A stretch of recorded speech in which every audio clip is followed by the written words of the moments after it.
오늘 우리가 읽을 세 번째 말씀은 요한일서 3장 16절에서 18절입니다. 신약성경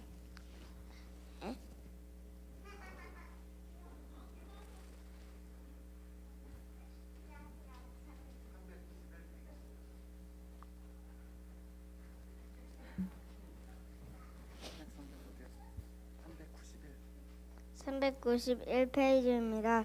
요한일서 3장 16절에서 18절입니다. 그가 우리를 위하여 목숨을 버리셨으니 우리가 이로써 사랑을 알고도 형제들을 위하여 목숨을 버리는 것이 마땅하니라. 누가 이 세상 재물을 가지고 형제의 궁핍함을 보고도 도와줄 마음이 닫히면 하나님의 사랑이 어찌 그 속에 거겠느냐. 자녀들아, 우리가 말과 혀로만 사랑하지 말고 행함과 진실함으로 하자. 아멘. 이는 거룩하신 하나님의 말씀입니다.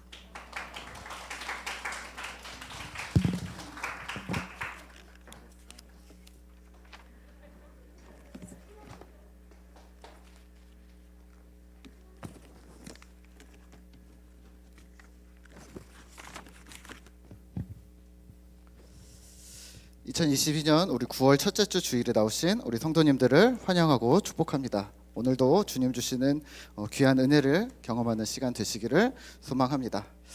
오늘 말씀의 제목은 배워서 사랑합시다입니다. 따라해 볼까요? 배워서 사랑합시다. 다시 한번 배워서 사랑합시다. 사랑을 해야 된다고 아는데 우리 배워서 사랑해야 된다? 오늘 한번 좀 그 이야기들을 우리 함께 나눠보도록 하겠습니다. 우선은 우리 말씀 시작하기 전에 이게 뭔지 아세요? 짜잔, 이게 뭔지 아세요? 네, 이거 잘 하는 친구 또 있어요? 네, 우리 둘째가 하는 걸 가지고 왔는데 우리 또 이거 할 줄 아는 친구 있어요? 이거 사실은 현영이도 할 수 있어요? 그렇구나. 이거를 그냥 맞추는 사람은 어떤 사람일까요? 천재겠죠. 그렇죠. 근데 목사님이 이거를 하고 싶어가지고 먼저 이거를 유튜브를 틀고서 공부를 했거든요. 막 이렇게 시작을 하는데 도저히 모르겠더라고요. 그래서 같이 하자 그랬는데 건이는 도망가고 결이만 남아서 결국 끝까지 하더라고요. 자, 그럼 질문. 목사님은 이거를 할 수 있을까요, 없을까요? 할 수 있을까요, 없을까요? 그렇게 사실은 설교를 준비하고 목사님이 이거를 이틀 만에 끝내야지 하고서 생각을 했는데 못 끝내겠더라고요. 그래서 현재는 원래는 다 이게 할 수 있어요 하려고 그랬는데 할 수 없습니다. 네. 그래서 이거를 큐브를 할 수가 없는데 이제 다음 주까지 목사님 한번 해보도록 할게요. 네. 자, 이게 뭐냐면 공식이 있대요. 공식을 외워가지고 적절하게 상황마다 사용하면 이거를 맞출 수가 있대요. 네. 이렇게 됐을 때는 이런 공식, 저렇게 됐을 땐 저런 공식을 써야 되는데 그냥 맞추다 보니까 잘 안 되는 거예요. 옆에서 이제 보다 못한 이제 둘째가 이렇게 얘기합니다. 아빠, 이럴 때는 이렇게 해야 돼요. 저럴 땐 이렇게 해야 돼요. 아니, 이거랑 똑같아 보이는데 왜 이걸 다르게 써야 되지? 라고 하는데 잘 이해가 안 되는 거죠. 예. 잘 보면 이론과 실제가 다릅니다. 분명히 그래, 1번 상황일 때는 이렇게, 2번 상황일 때는 이렇게 해야 되는데 이게 뭔지 잘 이해가 안 되는 거죠. 이론과 실제의 괴리입니다. 요리도 마찬가지입니다. 유튜브에 요즘에 쉽게 요리하는 방법 많이 알려주잖아요. 우리 집사님들 요리 많이 하시는데 남자분들도 하시고 여자분들 우리 또 특히 우리 교회는 요리 잘하시는 분들이 진짜 많은데 제가 성경 공부를 하다가 집사님들이랑 요리 얘기가 나오면 귀가 이만해져가지고 이제 듣습니다. 어떻게 하는 거구나. 나도 한번 써먹어야겠다. 이렇게 하는데 유심히 들었다가 집에 가서 한번 시도를 해봅니다. 성공할 때도 있고 실패할 때도 있습니다. 근데 제가 하는 요리에는 특징이 있습니다. 같은 요리인데 매번 맛이 다릅니다. 지난주에도 청국장을 했는데 또 새로운 맛이 나왔습니다. 네. 왜냐면 장모님께서 참치 액젓을 넣어봐라. 그래서 참치 하여튼 그거를 넣었더니 맛이 또 달라졌는데 하여튼 또 새로운 요리가 탄생을 했습니다. 몇 달 전에 우리 성경 공부할 때 우리 박 집사님이 감자전을 해오셨어요. 그래서 우와, 이거 왜 이렇게 맛있어요? 그랬더니 목사님, 이거 쉬워요. 그러더니 얘기하는데 되게 어려워요. 쉬워요. 그러더니 갈고 뭐하고 그러더니 뭘 내려서 물을 빼고 뭘 넣어가지고 섞어가지고 부치면 돼요 하는데 쉬워요. 그랬는데 어려웠어요. 그래서 집에 가서 배운 대로 제가 했습니다. 성공했을까요? 실패했을까요? 누구야? 네. 알았어요. 맛은 성공했습니다. 예. 근데 이게 막 다 찢어지고 부서지고 이래가지고 모양은 실패했습니다. 예. 어찌됐건 맛을 근데 좀 많이 했거든요. 잘 될 줄 알고. 근데 저만 좀 많이 먹은 것 같고 하여튼 맛은 실패했는데 모양은 실패를 했습니다. 근데 지난번에 이게 이론과 실제가 다른 거죠. 근데 지난번에 이거를 이창숙 집사님네 등록 신방 갔다가 이 이야기를 했어요. 집사님, 제가 감자전 하다가 완전히 엉터리가 됐어요. 그랬더니 이창숙 집사님 이러는 거예요. 목사님, 갈면 안 되고 채 썰면 쉬워. 채 썰면 예. 했을까요? 안 했을까요? 엊그저께 그래서 청국장과 실패할까봐 감자를 한 개만 해서 세 쪽을 붙였는데 성공했습니다. 예. 맛있었어요. 예. 그런데 다음에도 또 똑같이 할 수 있을까요? 없을까요? 저는 장담할 수 없습니다. 네, 맞아요. 네, 어떻게 될지 모릅니다. 왜 그런가 봤더니 변수에 대응을 못하는 거예요. 분명히 갈아서 하면 된다고 그랬는데 왜 이렇게 물이 많이 나오지? 뭘 버려야 되는 거지? 이렇게 붙이면 된다고 그랬는데 왜 이렇게 얘네들이 안 굳지? 이런 변수에 하나도 대응을 못하는 거예요. 이론은 들었는데 실제 해본 적이 없으니까 이게 뭔지 잘 모르겠는 거죠. 사실은 우리가 요리뿐만이 아니라 살아가면서 경험하는 수많은 실제들이 이론과 현실이 다르다는 것을 우리는 이미 너무 잘 알고 있습니다. 요리도 그렇고요, 운전도 그렇고요, 공부도 그렇고, 인간관계도 그렇고, 자녀 교육, 직장 생활, 돈 버는 것, 운동하는 것, 모든 부분이 사실 다 그렇습니다. 심지어는 누구나 다 해서 다 하는 사랑까지도 그렇습니다. 오늘 우리가 읽은 요한 1서는 이 사랑에 대해서 이야기를 하고 있습니다. 사실 요한 1서는 예수님의 제자였던 사도 요한이 소아시아 지역에 있는 교회들에게 계시록 1장에 등장하는 에베소, 서머나, 라오디게아, 두아디라, 사데, 필라델피아 같은 교회들의 전체에게 보내는 편지였습니다. 그 당시 소아시아 지역에는 두 가지 어려움이 있었는데요. 첫 번째는 로마의 핍박이었습니다. 그런데 더 심각한 문제는 교회 안으로 들어온 이단, 영지주의였습니다. 영지주의는 어떤 것이었냐면 이런 겁니다. 이 땅의 육신은, 이 땅의 것들은 다 악해, 죄야. 그러니까 다 버려.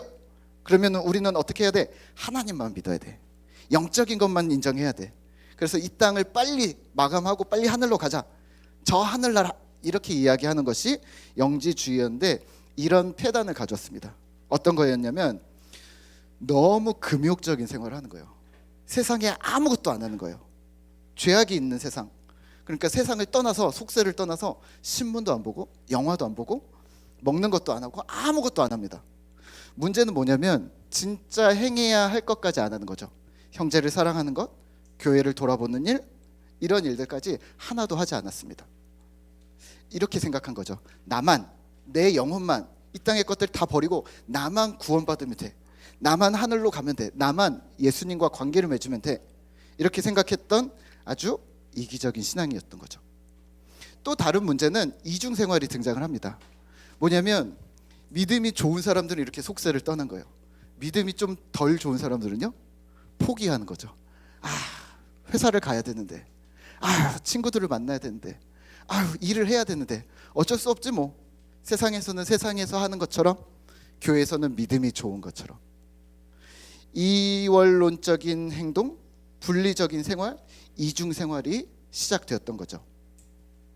그래서 포기하고 교회에서는 잘하는 척, 세상에 가서는 거꾸로 교회를 안 다니는 척. 어떤 모양새든지 이 두 가지 다 하나님을 믿는 바른 믿음에서는 벗어나 있었습니다. 이 잘못된 가르침을 해결하기 위해서 에베소 교회가 애를 많이 썼는데요. 계시록 2장이 나오는 과정에 이렇게 이야기를 합니다. 이단을 분별할 때 너희가 수고를 많이 했다. 하지만 이렇게 얘기를 합니다. 서로 의심하고 미워하고 비난하는 등의 상처를 너네가 감싸지 못했다라고 얘기합니다. 이런 거죠. 너 이단 아니야? 너 이상한데? 그건 바른 믿음이 아니야. 조금 엇나갔다 돌아올 수도 있잖아요. 너는 그래서 안 돼. 라는 이야기들을 되게 쉽게 내뱉는 거죠. 때문에 요한 1서는요, 두 가지를 동시에 얘기합니다.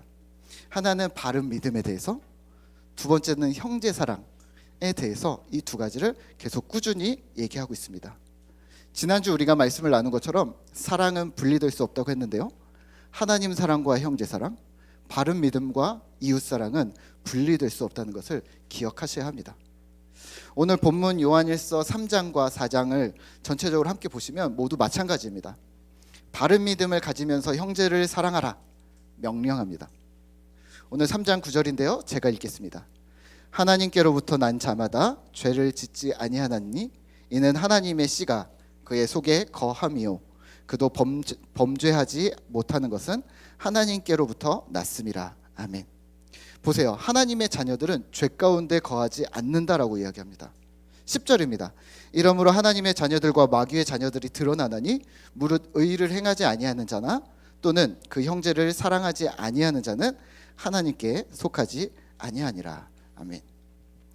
그러니까 우리가 어디에 속해 있는가 그 소속이 분명히 드러나는데 하나님께 속하였는가 마귀에게 속하였는가. 결론은 형제 사랑에 달려있다고 말하고 있습니다. 12절입니다. 가인과 같이 되지 말라. 16절입니다. 예수님과 같이 되라. 어떻게 대조가 되냐면 이런 겁니다. 가인은 자신이 살고 남이 죽습니다. 사망을 세상에 내놓았습니다. 예수님은 자신이 죽고 모두를 살렸습니다. 생명을 이 땅에 남겼습니다. 16절입니다. 우리 함께 같이 한번 읽어볼까요? 3장 16절입니다. 그가 우리를 위하여 목숨을 버리셨으니 우리가 이로써 사랑을 알고 우리도 형제들을 위하여 목숨을 버리는 것이 마땅하니라. 아멘. 우리에게 무엇이 남았는가, 무엇을 행했는가를 살펴보면 소속이 분명히 드러납니다. 하나님인가 사탄인가, 가인인가 예수인가, 사망인가 생명인가. 오늘 우리는 어디에 속해 있습니까? 예수님께서 우리들을 위하여 목숨을 버리셨는데 우리도 형제를 사랑하는 것이 형제를 위하여 마땅히 그렇게 해야 한다라고 말하는데요. 질문 하나 다시 드릴까요? 형제 사랑을 그러면 꼭 해야 하는 걸까요? 그러면 예수님 사랑보다 더 먼저라는 말일까요? 두 번째 또 하나는 형제 사랑이 필수라면 그러면 어떻게 해야 한다는 말일까요? 첫 번째, 형제 사랑은 필수입니다. 형제 사랑을 하기 때문에 하나님 사랑이 뒤처진다고 생각하신다면 오해하셨습니다. 형제 사랑과 하나님 사랑은, 하나님 사랑과 형제 사랑은 분리되지 않습니다. 형제 사랑이 하나님 사랑과 동일하기 때문입니다. 에이 목사님, 하나님 사랑과 하나님께 기도하는 거랑 형제를 돕는 거랑은 다르지 않습니까? 네, 달라 보이는데 같게 만드셔야 합니다. 우리는 이런 거죠. 하루에 1시간만 교회와 관련된 활동을 하겠다라고 우리 스스로 법칙을 정합니다. 1시간? 아니면 2시간? 그 정도 많이 했지. 혹은 일주일에 한 번만, 일주일에 하루만 나는 교회를 위해서 행동하겠다라고 우리가 생각할 수 있습니다. 정할 수 있습니다. 기도를 하든 봉사를 하든 주어진 시간 동안 그러면 다 해야겠다는 조급함이 우리 안에 들어옵니다.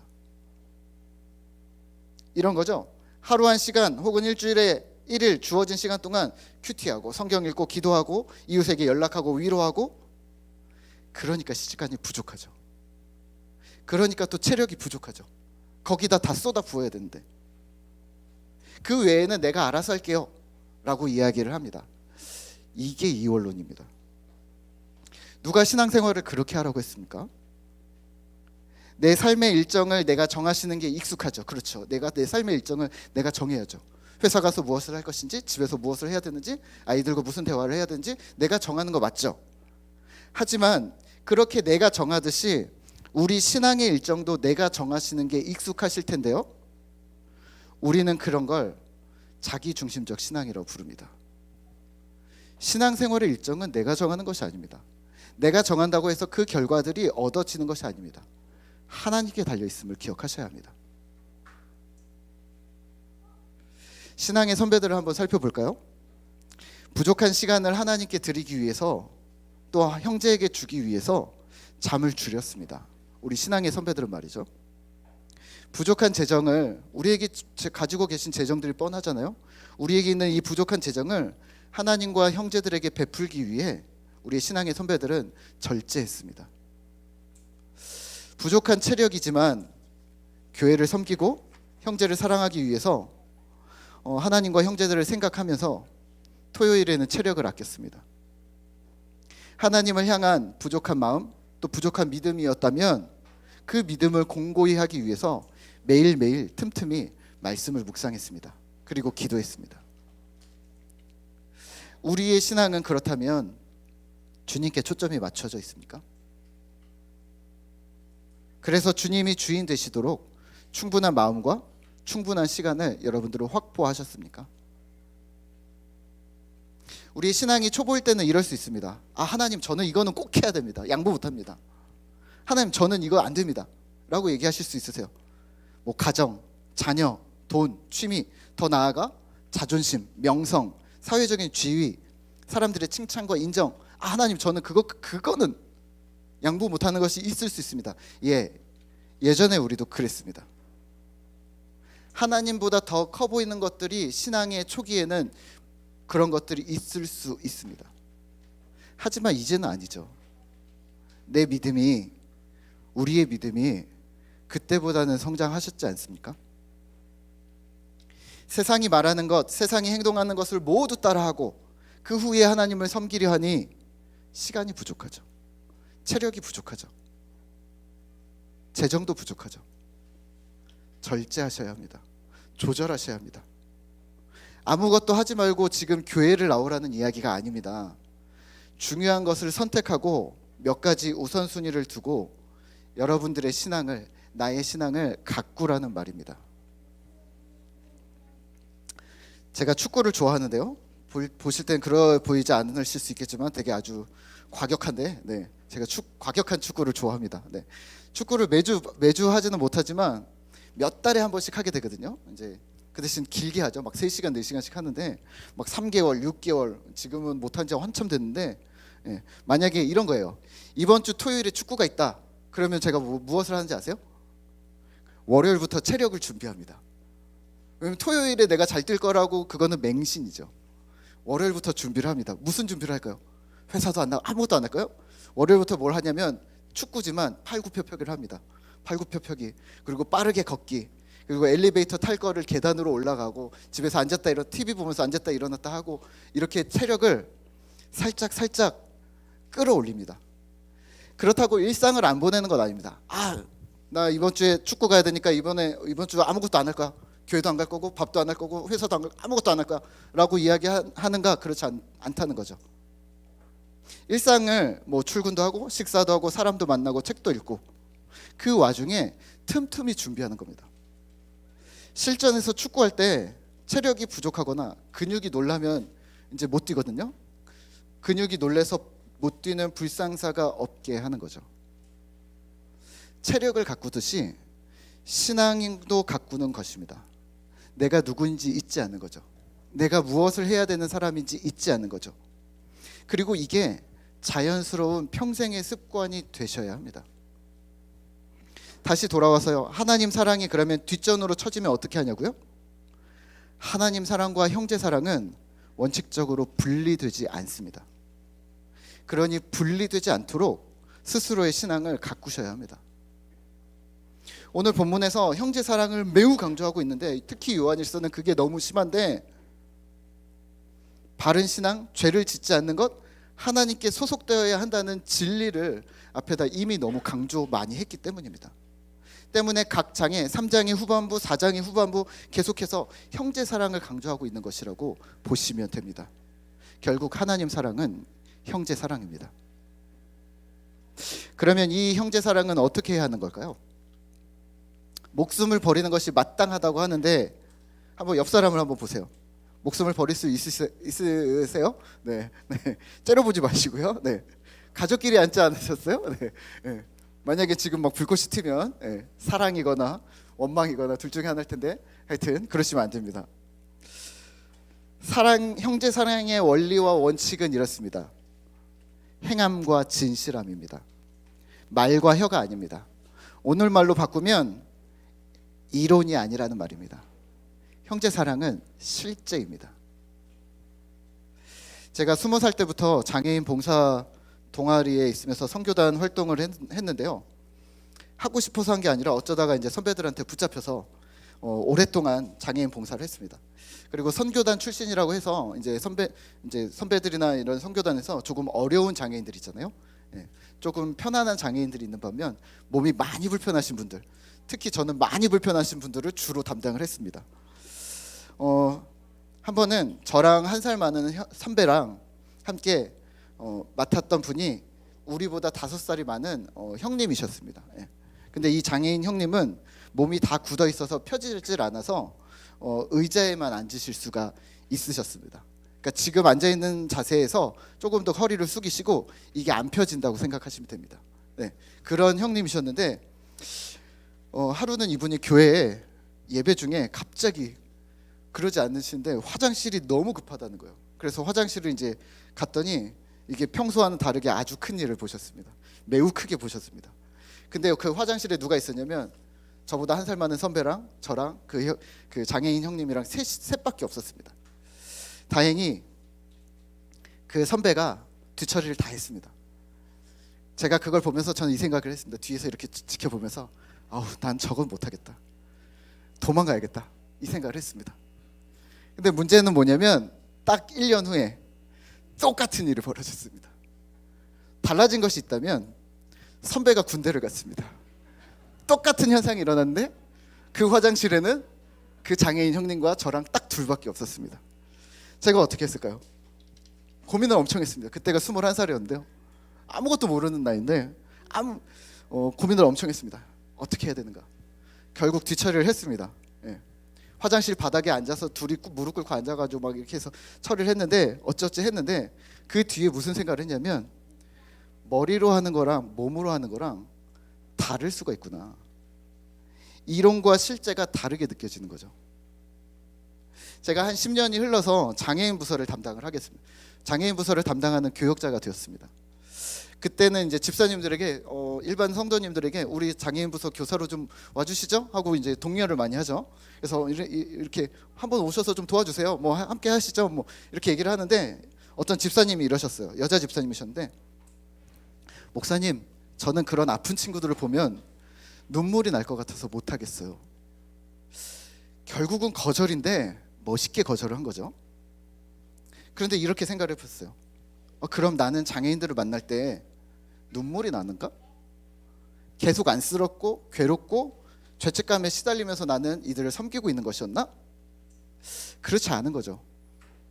친구로, 동료로, 동반자로 함께 하는데 단지 몸이 불편하니까 역할이 좀 다를 뿐이죠. 그 집사님들이 우려하는 일들은 사실 우리 안에서는 거의 일어나지 않습니다. 실제를 경험해보지 않고 스스로 이성적으로 합리적으로 판단을 하셨는데 자기 중심성에서 벗어나지 못하셨습니다.